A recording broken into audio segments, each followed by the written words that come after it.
오늘 우리에게 주시는 하나님 말씀은 누가복음 21장 10절에서 24절 말씀입니다. 또 이르시되 민족이 민족을 나라가 나라를 대적하여 일어나겠고 곳곳에 큰 지진과 기근과 전염병이 있겠고 또 무서운 일과 하늘로부터 큰 징조들이 있으리라. 이 모든 일 전에 내 이름으로 말미암아 너희에게 손을 대어 박해하며 회당과 옥에 넘겨주며 임금들과 집권자들 앞에 끌어가려니와 이 일이 도리어 너희에게 증거가 되리라. 그러므로 너희는 변명할 것을 미리 궁리하지 않도록 명심하라. 내가 너희의 모든 대적이 능히 대항하거나 변박할 수 없는 구변과 지혜를 너희에게 주리라. 심지어 부모와 형제와 친척과 벗이 너희를 넘겨주어 너희 중에 며칠 죽이게 하겠고 또 너희가 내 이름으로 말미암아 모든 사람에게 미움을 받을 것이나 너희 머리털 하나도 상하지 아니하리라. 너희의 인내로 너희 영혼을 얻으리라. 너희가 예루살렘이 군대들에게 에워싸이는 것을 보거든 그 멸망이 가까운 줄을 알라. 그때에 유대에 있는 자들은 산으로 도망갈 것이며 성내에 있는 자들은 나갈 것이며 촌에 있는 자들은 그리로 들어가지 말지어다. 이 날들은 기록된 모든 것을 이루는 징벌의 날이니라. 그날에는 아이벤 자들과 젖먹이는 자들에게 화가 있으리니 이는 땅에 큰 환난과 이 백성에게 진노가 있겠음이로다. 그들이 칼날에 죽임을 당하며 모든 이방에 사로잡혀 가겠고 예루살렘은 이방인의 때가 차기까지 이방인들에게 밟히리라.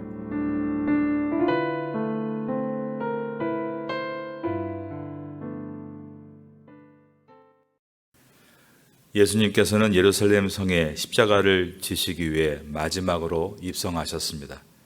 그리고 5일 동안 머무시면서 마지막 유언과도 같은 중요한 가르침을 주셨습니다.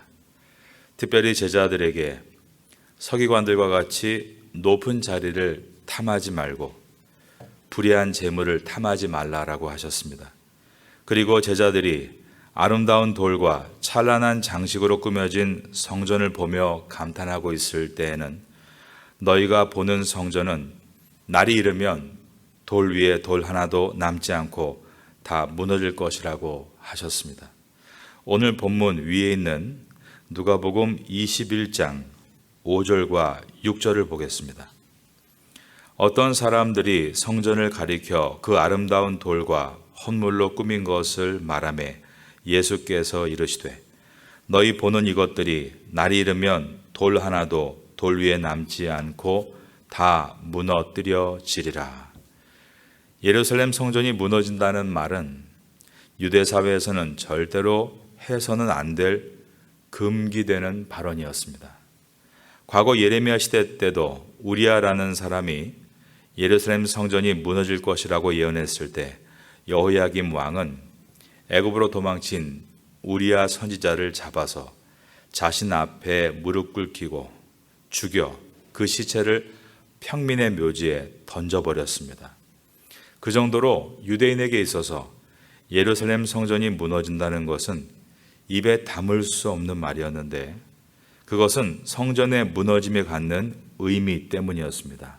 유대인들은 예루살렘 성전 파괴가 첫째로 하나님께서 유대 백성을 떠나셨다는 뜻으로 받아들였습니다. 둘째로 유대 나라가 멸망한다는 뜻으로 받아들였습니다. 셋째로 그들은 유대 중심으로 온 우주가 돌아간다고 믿었기 때문에 성전이 무너지는 날은 세상의 종말이라고 생각을 했습니다. 그래서 그들은 예수님의 이 엄청난 예언을 듣고 나서 놀란 가슴을 쓰다듬으며 예수님을 조용히 찾아와서 묻습니다. 21장 7절입니다. 그들이 물어 이르되 선생님이여 그러면 어느 때에 이런 일이 있겠사오며 이런 일이 일어나려 할 때에 무슨 징조가 있사오리이까? 이때 예수님께 찾아온 제자들이 누구였는가가 병행 본문인 마가복음 13장에 들어 있습니다. 거기에 보면 베드로와 야고보와 요한과 안드레, 이 네 사람이 예수님께 찾아와 물었다고 되어 있습니다. 마가복음 13장 3절과 4절을 읽어 드립니다. 예수께서 감람산에서 성전을 마주대하여 앉으셨을 때에 베드로와 야고보와 요한과 안드레가 조용히 묻되 우리에게 이르소서 어느 때에 이런 일이 있겠사오며 이 모든 일이 이루어지려 할 때에 무슨 징조가 있사오리이까? 네 명의 제자들은 예수님께 조용히 찾아와서 아까 말씀하신 예루살렘 성전이 무너지리라는 것에 대해서 어느 때에 이런 일이 있겠사오며 이런 일이 일어나려 할 때에는 무슨 징조가 있겠습니까? 라고 물었습니다. 그런데 같은 내용을 담고 있는 또 마태복음 24장 3절에 보면 예수께서 감람산 위에 앉으셨을 때에 라고 하면서 바로 네 명의 제자들이 찾아간 곳이 감람산이었다고 되어 있고 제자들이 조용히 와서 이르되 물어본 내용은 어느 때에 이런 일이 있겠사오며 예루살렘의 멸망의 때를 물었고 그 다음 보면 또 주의 임하심과 세상 끝에는 무슨 징조가 있사오리이까? 주의 임하심과 즉 예수님의 재림과 세상 끝에는 즉 세상의 종말에 대해서 물어보았습니다. 그 이유는 유대인들에게 성전이 무너지는 것은 세상의 끝이라고 생각을 했기 때문입니다. 이처럼 성전이 무너지리라는 예수님의 예언에 대해서 놀란 가슴을 쓰다듬고 조용히 찾아와 물어본 제자들은 베드로와 야고보와 요한과 안드레였고 질문을 한 장소는 감람산이었고 질문한 내용은 첫째가 어느 때에 이런 일이 있겠사오며 예루살렘에 무너지는 때를 물었고 두 번째가 세상 끝날에 즉 예수님의 재림의 날에는 무슨 징조가 있사오리까 라며 종말에 대해서 물었습니다. 그러므로 예수님은 예루살렘 성전이 언제 무너질지에 대한 대답과 세상의 마지막 때에는 어떠한 징조가 있을 것인가 이 두 가지의 국면으로 대답을 해 주십니다. 먼저 세상의 마지막 때의 징조에 대해서 말씀해 주셨습니다. 그것은 세상이 마지막으로 갈수록 첫 번째로 미혹이 일어나게 될 것이다 라고 하셨습니다. 누가복음 21장 8절과 9절입니다. 이르시되 미혹을 받지 않도록 주의하라. 많은 사람이 내 이름으로 와서 이르되 내가 그라하며 때가 가까이 왔다 하겠으나 그들을 따르지 말라. 난리와 소요의 소문을 들을 때에 두려워하지 말라. 이 일이 먼저 있어야 하되 끝은 곧 되지 아니하리라. 이처럼 세상의 마지막 때로 갈수록 첫째로 미혹이 나타나게 될 것이다 라고 하셨습니다. 둘째가 전쟁이 점점 많아지게 될 것이다. 10절입니다.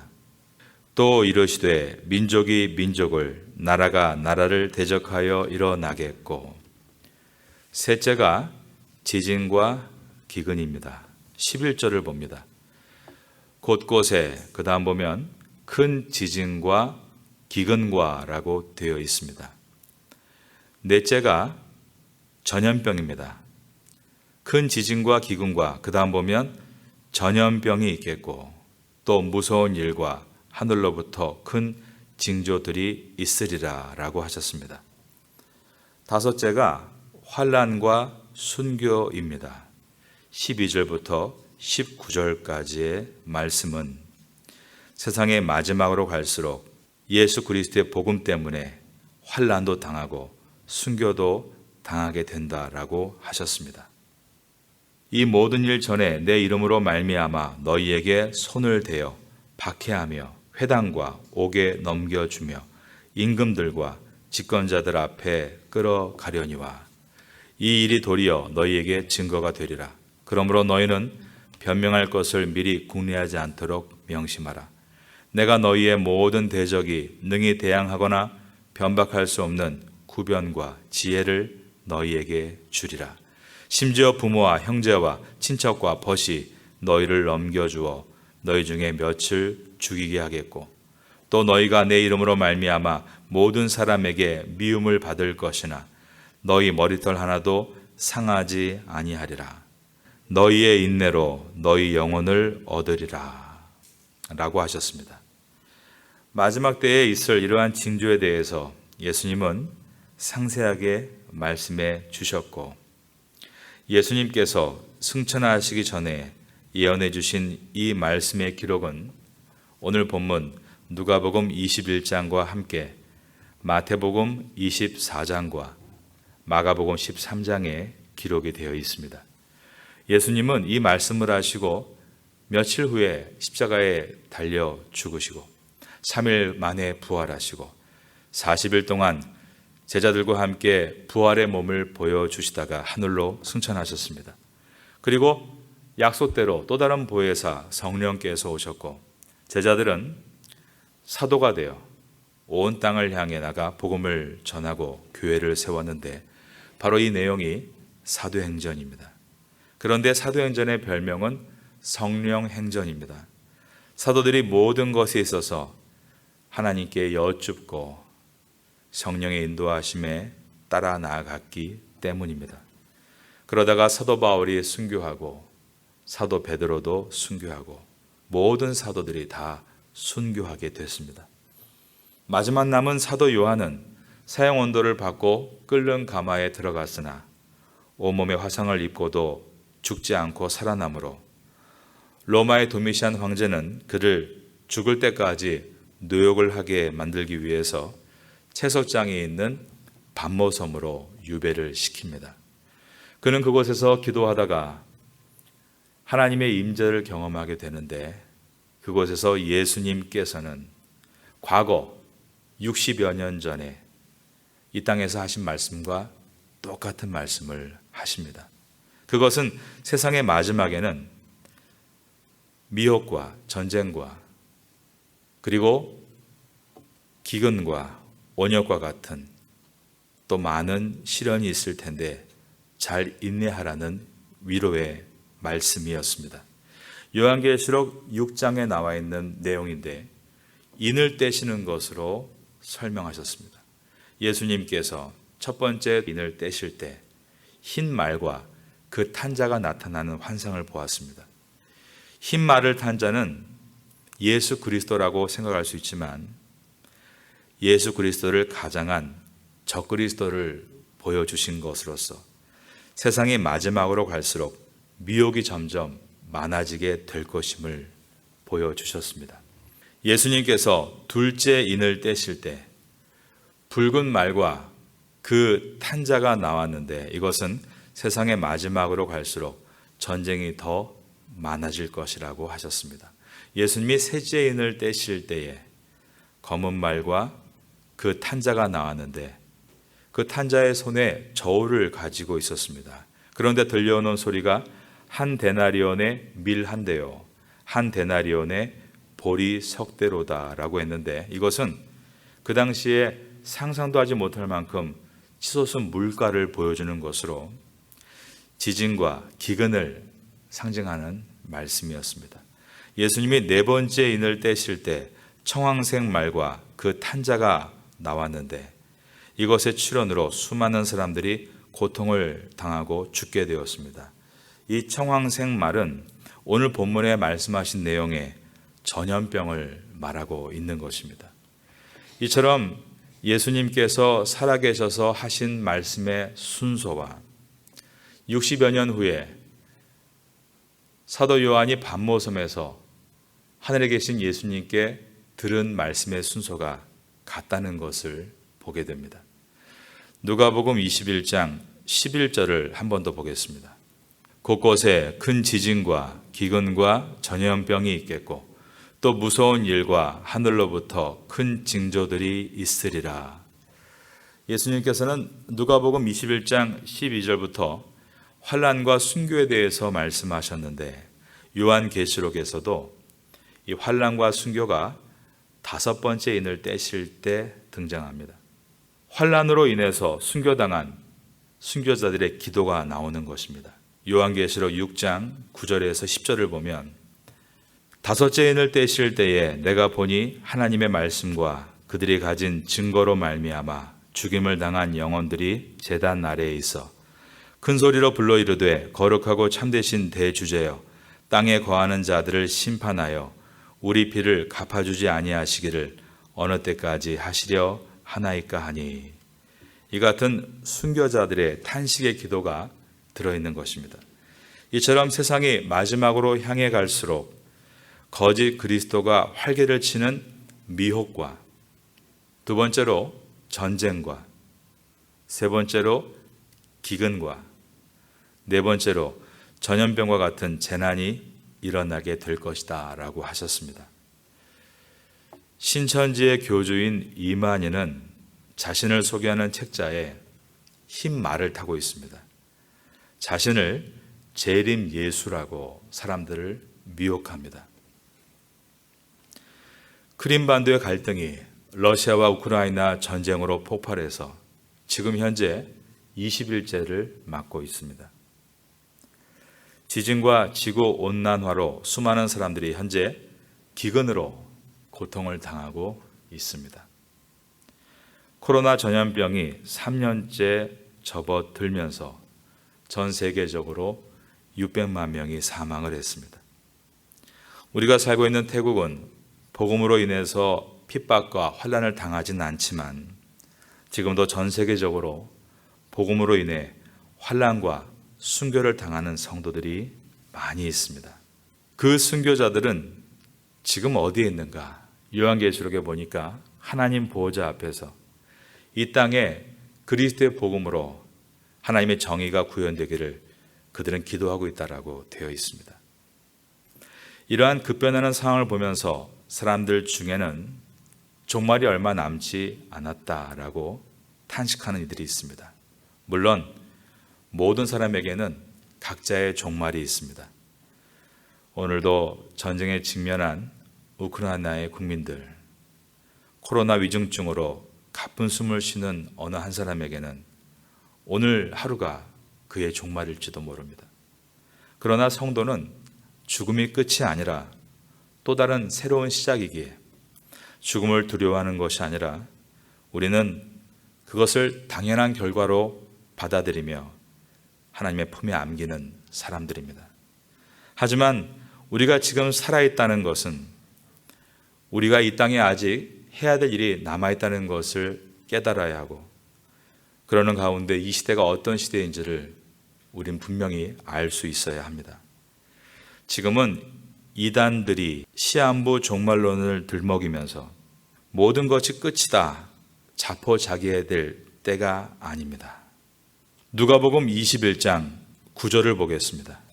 난리와 소유의 소문을 들을 때에 두려워하지 말라. 이 일이 먼저 있어야 하되 저를 따라하겠습니다. 끝은 곧 되지 아니하리라. 적그리스도의 모형이 되는 그러한 자들이 많이 출현하고 있는 이 미혹과 전쟁과 기근과 전염병과 같은 재난과 환난과 순교가 있지만 이러한 것들은 먼저 있어야 하되라고 하시며 끝은 아니라고 하셨습니다. 그 끝은 온 세상에 복음이 증거된 후에 끝이 오게 된다라고 하셨습니다. 오늘 본문의 마지막 절인 24절입니다. 그들이 칼날에 죽임을 당하며 모든 이방에 사로잡혀 가겠고 예루살렘은 이방인의 때가 차기까지 이방인들에게 밟히리라. 이것은 매우 충격적인 말씀입니다. 예루살렘 성전이 무너지고 그들이 다 이방에 사로잡혀 갈 것이다. 유대인들에게 있어서는 상상도 못할 무서운 말씀인 것입니다. 그러나 역사적으로 주 70년에 예루살렘 성전은 로마에 의해서 무너지고 주님의 말씀과 같이 그들은 이방인들에게 밟혀서 온 세상으로 흩어지게 되었습니다. 유태인들은 그때부터 디아스포라라는 이름을 얻게 되어 떠돌이가 돼서 전 세계를 유랑합니다. 셰익스피어의 베니스의 상인에 나오는 악랄한 고리대금업자 샤일록, 러시아 유태인 마을인 아나테프카 사람들을 주제로 만든 영화 지붕 위의 바이올린과 같은 내용을 보면 나라 없는 백성이 어떻게 해서든 살아남기 위해 몸부림치는 것을 작품을 통해서 보게 됩니다. 그들의 서러움과 위태로움은 마치 지붕 위에서 아슬아슬하게 바이올린을 켜는 것과 같다고 할 만큼 그들의 인생은 비참했습니다. 오늘 예수님께서 예언하신 예루살렘은 이방인의 때가 차기까지 이방인들에게 밟히리라, 이 말씀은 바꿔 말하면 예루살렘은 이방인의 때가 차면, 즉 온 세상에 복음이 증거되면 고국 이스라엘로 돌아와서 신앙을 회복하고 성전을 세우게 될 것이다 라는 말씀입니다. 그러나 사실 이것을 믿는 사람들은 한 사람도 없었습니다. 중세시대 때 인간의 힘으로 예루살렘을 탈환해 주자 십자군 운동이 있었지만 실패로 끝나고 나서 그 어떠한 역사학자나 신학자도 예수님이 예언하신 유대 백성이 그들의 조상 아브라함의 머물렀던 땅으로 돌아갈 거라고 믿는 사람들은 한 사람도 없었습니다. 왜냐하면 주권이 없는 나라로부터 계산하면 주전 600년부터 2500년이 흐르고 있었고, 땅이 없는 나라로 계산하면 주 70년부터 1900년이 흐르고 있었기 때문입니다. 그 어떠한 민족이 2500년 동안 주권이 없이 1900년 동안 땅이 없이 살 수가 있겠습니까? 그런데 20세기에 들어오면서 놀라운 일들이 벌어지기 시작합니다. 20세기의 지구는 제1차 대전과 2차 세계대전이라는 엄청난 비극을 겪으면서 특별히 태평양 전쟁에서 미국이 일본에게 승리하기 위해서 원자폭탄을 투여하는 것을 보면서 앞으로의 3차, 4차 세계대전은 인류를 공멸하는 전쟁이 되겠구나. 이것을 막기 위해 국제기구를 만드는데 우리가 알고 있는 유엔입니다. 1945년 10월 24일이 유엔의 창설일이고, 유엔이 지금까지 역사적으로 제일 크게 한 일은 두 가지인데, 첫 번째가 우리나라의 6.25 전쟁이 발발할 때 190만 명의 연합군을 보내준 일이고, 두 번째가 이스라엘을 독립할 수 있도록 길을 만들어준 일입니다. 유엔에서는 팔레스타인 땅을 유태인과 아랍인으로 분할하는 계획을 만들어줍니다. 그 당시에 이미 유태인이 82% 정도가 작은 팔레스타인 지구에 살고 있었고, 이미 자신들의 돈을 주고 땅을 매입한 매입의 규모가 56%를 차지하고 있었기 때문에 이것이 법안에 통과되면서 이스라엘은 1948년 5월 14일에 깃발을 꽂고 독립기념일로 선포합니다. 오늘날 유태인들은 강력한 국가를 만들고 있고, 그러나 수많은 아랍국들의 반대에 의해서 지금도 몹시 시끄럽고, 땅을 지키기 위해서 아이언돔과 같은 미사일 방어 체계를 만들고 굳건하게 그 땅을 지켜나가고 있지만, 그러나 가자 지구의 문제는 국제사회의 많은 비난을 받고 있고, 여전히 그들은 예수님을 구주로 영접하지 않고 또 다른 메시아를 기다리고 있습니다. 그리고 많은 유대인 크리스찬들, 메시아닉 주들을 핍박하고 있습니다. 그러나 하나님께서 유대인을 하나님의 약속하신 아브라함과 이삭과 야곱의 땅으로 돌려보내신 것은 유대인만을 위해서가 아니라 온 세상에 하나님의 시간표를 알려주시기 위해서입니다. 21장 24절을 다시 봅니다.